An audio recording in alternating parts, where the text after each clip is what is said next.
Over the course of this series, we've only versed one player rated 2100 ELO. That player is Tony, or I Want Checkmate, and to be completely honest, I'm not really convinced that he's actually 2100 ELO. So in today's video, we're going to be taking on another 2100 rated player in PietroCheckmate. Throughout the video, the perspective will change between both players so the audience can gain an insight as to how each player thinks, calculates, and plans during the game. Then we will collaboratively analyze the game, and hopefully by the end of the video, you'll have a better understanding of the difference between 2300 and 2100 ELO. If you guys want to check out both players' full point of views for this episode of The Difference, you're welcome to check out my Patreon. The link is in the description and you can find everything for free. But a huge thank you to Pietro for coming on the channel for this episode of The Difference, and let's jump right into the game. Hello everyone, I hope you are all doing well. We're versing PietroCheckmate today.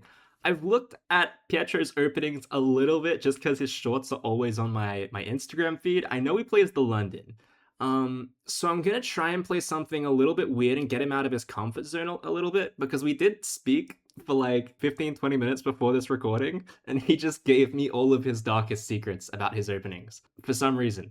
So I am absolutely going to take advantage of that and try and get him out of his regular kind of move order with c5 and try and prod him into pushing in the center here. And I want to see just how good he is in these kind of imbalanced openings. I want to go for b5. I've been playing a lot of the Banco Gambit recently.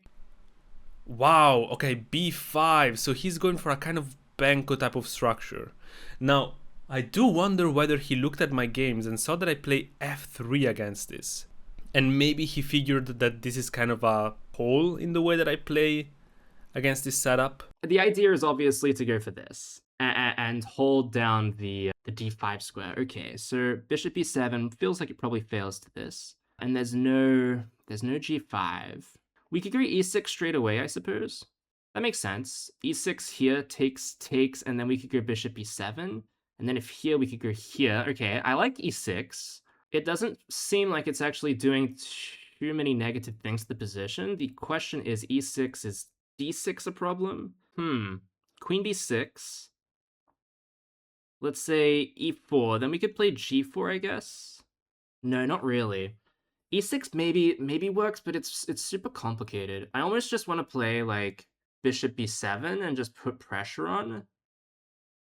Yeah, e6 just doesn't seem right. Okay, so if you couldn't tell already, I am completely out of theory here. Even though we're pretty early on in the game, I haven't played this opening for too long, and nobody really plays this line against me. But if you guys would like to make sure you don't end up in this position yourself, you might be interested in the sponsor of today's video, ChessMind. ChessMind is actually the platform that I learn all of my openings on. Recently, I made a video of me reaching 2300 ELO with the ChessMind French defense course made by Grandmaster Maurizio Flores, and it only took me 30 days to master. The courses are relatively easy to complete. They aim to teach you the overall plans of the opening as opposed to memorizing hundreds of lines. And on top of this, they also have these new personalized daily lessons which are uniquely tailored to you based on factors like your play on chess.com or Lichess. There are so many more cool features on the platform that I'll let you guys explore for yourself, and for any traditional chess learners, they also have a variety of ebooks accessible as well. I'll put the pricing on screen right now because it's honestly such good value for money. You guys can also use my code JACKSARK for an extra 20% off your subscription. Actually, maybe e6 is fine and we just like ignore it for now and play knight c6, bishop e7. So, okay. I guess that makes sense. So what if I take the center? Takes and takes, we have an isolated pawn. Is that a big deal? I guess it is. I don't want to have my pawn on f3 if I'm not supporting the center like that. But I guess we're also threatening this. So, okay, let's imagine here. Takes. Well, also his king is open in a weird way. So I guess it's not the end of the world there. There's also knight h5 ideas. Why do I not remember what to do against this? Okay, what if I push my knight? He pushes here. Can I jump in and threaten this? Push? I think we might actually want to take this. If we take and he takes, we enter an endgame, and then it's completely fine to have pushed the f-pawn. If takes and takes, he's also kind of opening up the side of the king. Takes, we can still play e4. His center looks pretty nice though there, I'm not gonna lie. What if I go e4 here and push to capture back with the queen? Knight h5, queen takes, queen h4 check. It could be interesting actually. Here, queen takes, check, king moves. If we take here, we take the rook. I mean, the rook is just trapped there. I'm gonna go for it. Yeah, okay, so I expected e4. My thought process is here, and maybe there's just a6. And if a4 then. Takes, and b4? Kind of looks stupid, but it could be right. Takes, yeah, I don't really love... There's takes, and I guess there's just queen b6. That's kind of interesting, actually. Then there's a4, but then I have probably just b4. And the idea is that I eventually want to get bishop b7 and target the central pawn chain more. I think that queen b6 is probably a decent move. There's no push because I take here. I mean, if you take, I take with the f pawn. Here, d6. I just like develop, right? I think queen b6 is decent. Queen b6 is usually a decent move in these kind of positions. That is not the move that I was expecting. Okay, now let's reconsider knight c3. Push knight here, closes the bishop, takes, and we win the pawn in the center this time. Or maybe we would have done that right away actually. Here, what else can he do? Let's say here and he takes. Well, then I take like this. Yeah, let's go knight c3. Okay, knight here. That's so interesting. Do I not have b4? Okay, b4, if knight here, I have here, but then he has b3. I also have a6, and if a4, then I have this, and you can't get to this square. So a4 might be a nice move here. A6, and if you play a4, now I can play b4, and you've occupied your own square, and the tactic doesn't work anymore. So the threat is that this pawn is under attack, but a6 fixes that. It also does help here. But the problem is, I think, that after a6, this is not a permanent defense because I always threaten this move. And it always comes with tempo. Right? So maybe just a6, preparing bishop b7. I like it. I like it a lot. Let's go for a6. He does play a6. Okay, so what about push? Takes. The rook is under attack. Oh, he has bishop here though. Bishop there. Check. Bishop here. I'm not loving it. But if I don't do anything, he's just gonna push on the next move. But is that a big deal? Check. c3. Takes. Knight takes. Okay. I think I should probably bring my king to safety. I mean, I can also just push now. And after knight c6, I mean, we're threatening to push this other pawn and create a pawn blockade in the position of black. Okay, I have 4 minutes. I need to play faster. That relinquishes too many important squares. Okay. I'm gonna go knight h3 with the idea of rerouting the knight. Let's go. Fine. I'm good. I'm okay with this. Okay, so the idea is this. I would hope. I don't know what this does. This doesn't give you access to any more squares. So the idea is to drop back and maybe... I don't know. I don't know, actually. I thought that e5 was like the only... I might be much better here. Okay, so bishop b7 is what first comes to mind. Just putting pressure on the center. Now e5 is not playable. If bishop b7 and takes, I'll take back with the f pawn, of course. And then if here, I'll go up here. And it doesn't matter that we've not really, taken a pawn, because this structure should be better for us anyway. So bishop b7, I don't see a single reason not to play it. Bishop b7 just looks like a good move. Feels like a good move. Probably is a good move. Let's play bishop b7. Okay, he's pushing that bishop. He's really putting some serious pressure here. Oh, I have an interesting idea. I have queen e2. And if he ever takes, I take back like this with a check. But the bishop is not coming out. I also have bishop back to e3 to meet this push with knight a5. Castling long, I think it's a suicide. Okay, let me bring the knight back. Yeah, so the knight comes back. And now my question is, okay, do we have this? A cheeky little b4. Okay, so let's see. B4, knights A4, queen A5. There might be C3, but then I just go takes, takes, and takes, and it should be good, right? Queen A5. Wait, no, that's not that's not the move. Hold on, hang on. Let's not mess this up. Okay, so B4, knight A4, A5, pawn C3. The queen is defending the knight now. I suppose maybe I could try and trap. No, I can't play bishop c6 there. Wait, this is just a winning line, I think, so I should, like, make sure I get this right. C3, and then just takes... Yeah, I think just b4 is winning. I think I don't even need to, like... Sometimes in these positions, you might want to hold on to an advantage and not... and try to avoid making permanent decisions in the position before, like, for example, maybe we can develop another piece. I don't really see a way that we can improve our position rather than just capitalizing off what we already have. So I think just b4. Let's go with b4, hitting the knights.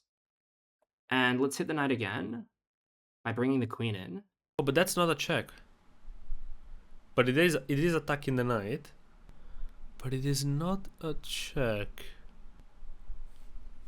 I don't think I have a way to defend the knight and the pawn at the same time. Oh, also the queen is not actually defending because this is under pressure like this. But it's fine, we're opening up this potential check that can be very annoying. Let's take, I guess. Take with the bishop.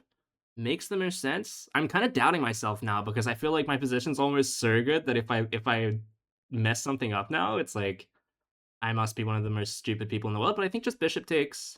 Can't really go wrong with this. Okay, so what if I give a check? Bishop here. Are we doing anything?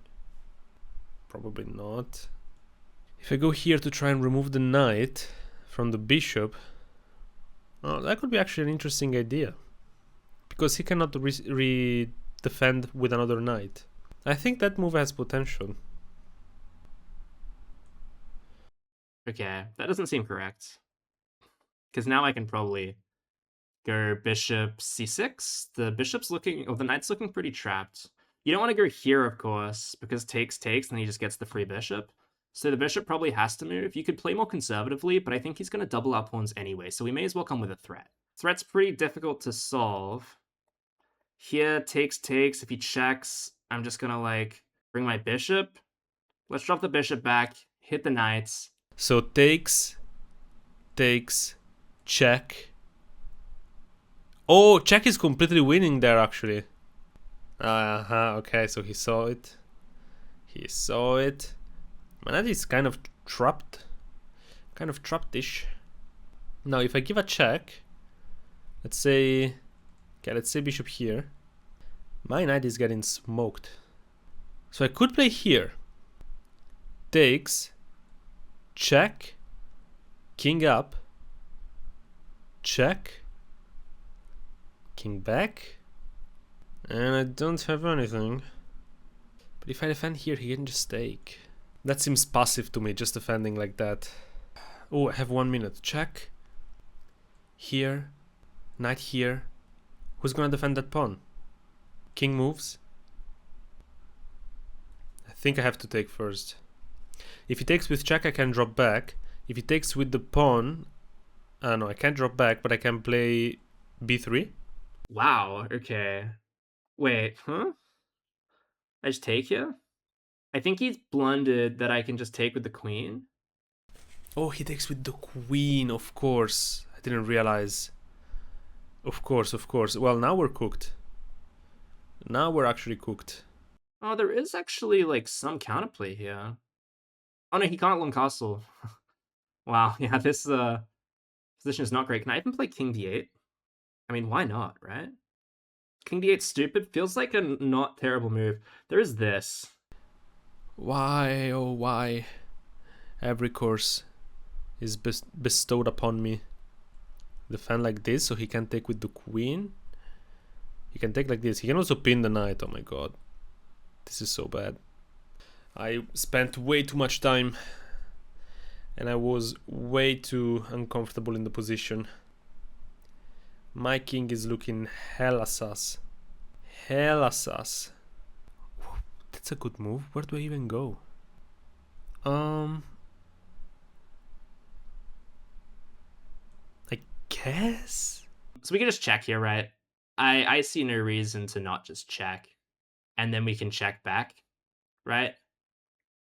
Check here. He has to go down this way, but we can also check here to make sure he doesn't get safe over there. Or maybe that was even a good trap, because once he is safe over here, he kind of entombs himself. People got mad at me for saying entombed. I said entombed in my last video on Fabiano Caruana, and people wrote a mean comment saying saying that I was trying to sound like a smartass. I said entombed. Okay, rook g8. Let's check. How do we finish from here, though? I was kind of looking at this position. I guess there is c3, just immediately eyeing the knight. c3, where can the knight go? Can go here, but then yeah, there's not this in check because there's this, which sucks.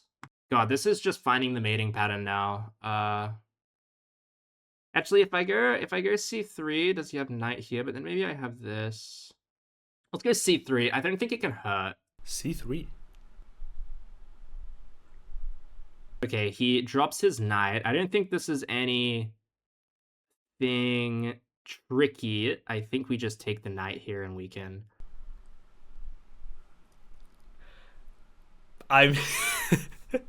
I'd be just dropping pieces now. Damn. Okay, listen. After that, I have to resign.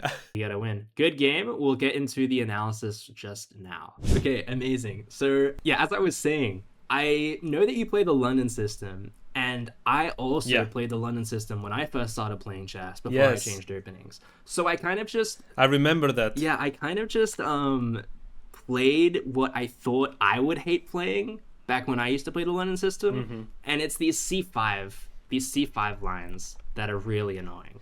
Yes, and you know what? During the game, I was saying C5 is, in my opinion, one of the best ways to play against the London, if not the best, because a lot of people don't even know that like D5 is a move here. They're either going to play C3 or E3, and often get in kind of uncomfortable positions very early on.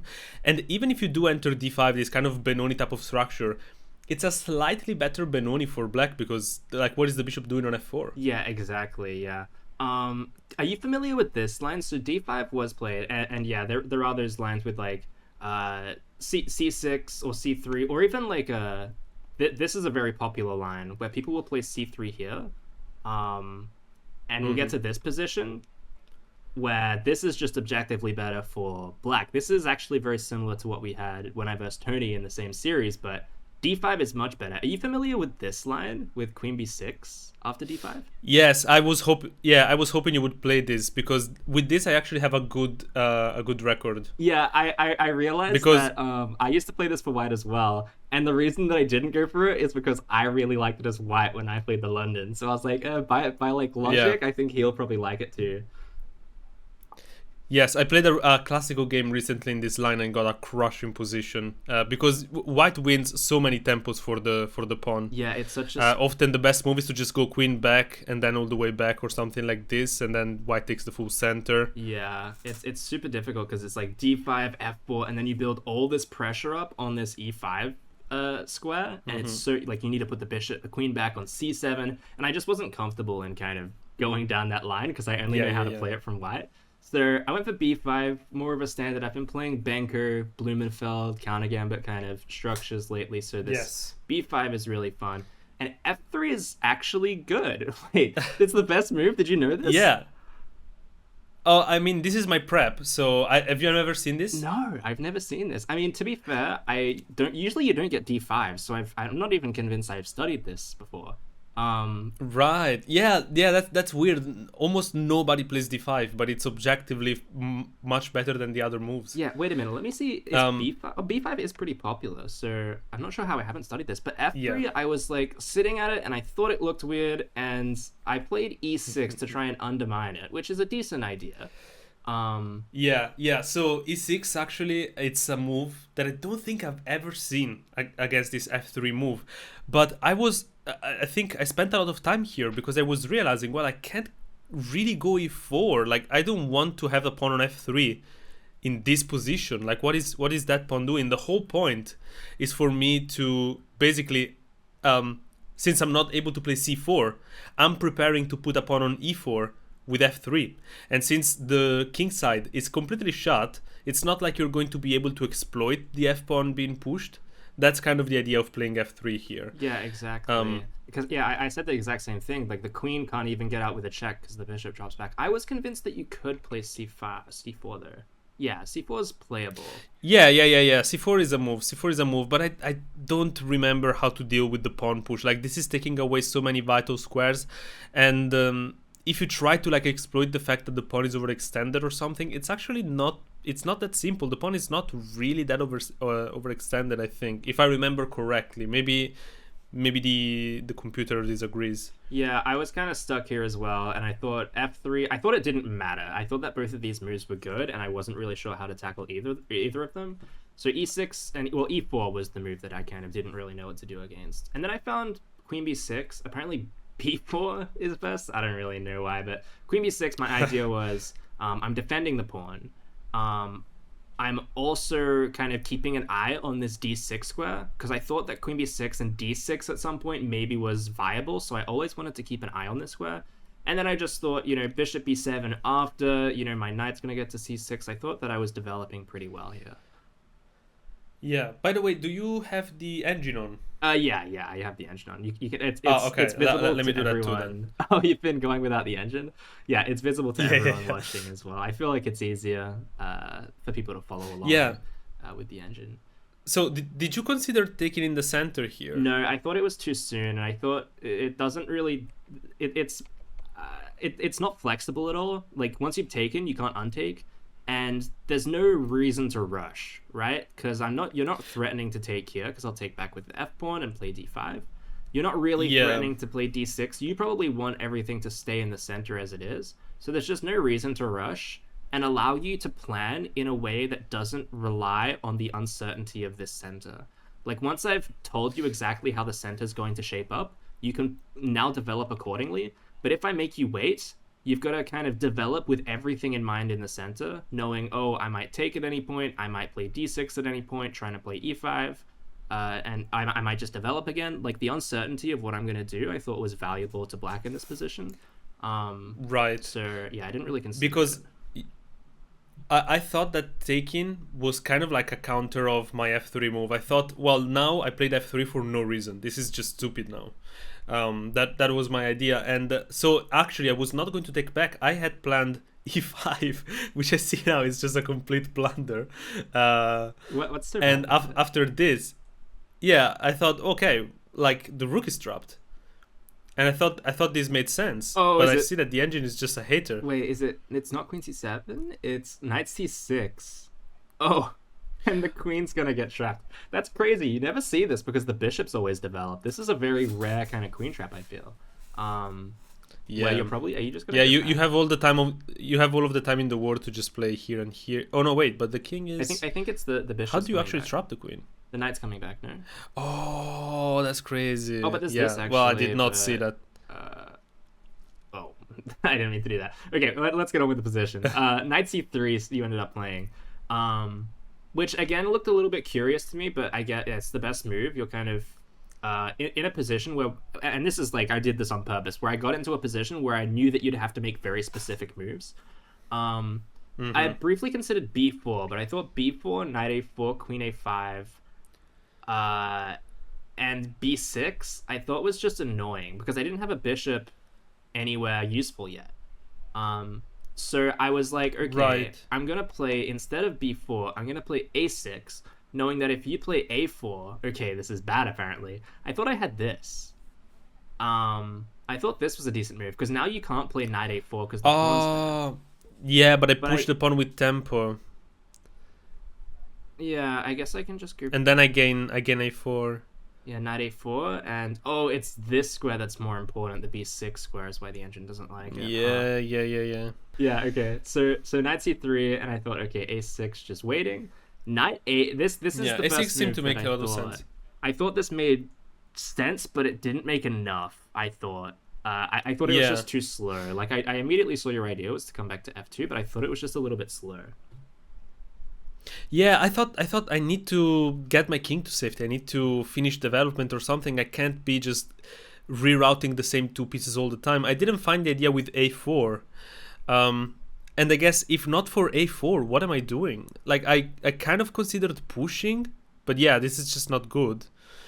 Um, Yeah, then knight h5 comes up again. Yeah, I guess you just have to stop knight h5. yeah, knight h5 is a problem. Yeah.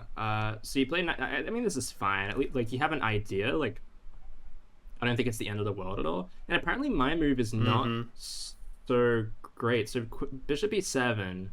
Yeah, this is the idea that I thought was going to be decent. I thought that queen d2 and long castling was probably your best bet. Even though I've got all of these pawns, you can argue that f3 is now justified by the fact that you can play g4 and try to play for g5 really quickly. And I guess that's a lot of calculating for a rapid game, especially when you've got 4 minutes left. But I thought that this kind of idea would probably be the best way forwards. But yeah, I guess in my mind, castling long was crazy with all of those pawns already pushed a bunch, and they got past the d pawn. So it seems like this is a pawn mass that is so dangerous, and especially in this type of banco setups.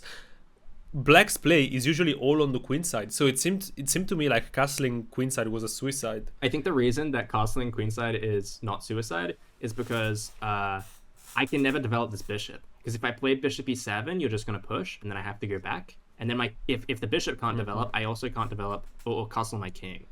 So I think, yeah, and like bishop d6, he just falls. Yeah, bishop d6. Oh, of course. Yeah, I think that's why. So you have to have a lot of foresight to kind of understand why castling is okay. And with 4 minutes, I'm not sure I would be playing castling either. But knight f2, I think it's fine. Like, you're going for your plan, and if not for c4, the position's equal. So b4, oh my god, knight a4 again. I just completely missed this resource, I guess, of how good it is. So yeah, the line I mean, knight a4 now is kind of forced, queen so a5. I just went there. Oh my god, it's saying that When c4 is so much better. Oh yeah, I guess serve, right? That does make sense, because it forces the capture. Wow. Yeah, and I can just go back. Yeah. And, I did see a line I mean, like this, but yeah, it's kind of. I think that this comes up in the if c3 as well. Like, there was some kind of line that I was looking at, like takes. Oh, maybe it wasn't. C takes b4. Apparently, it's just drawn again. Yeah, this is kind of crazy. But yeah, c4 would have been a lot better, but c3 just feels like the more natural move, right? Like, I guess with more time you probably find c4, but c3 just feels way more natural.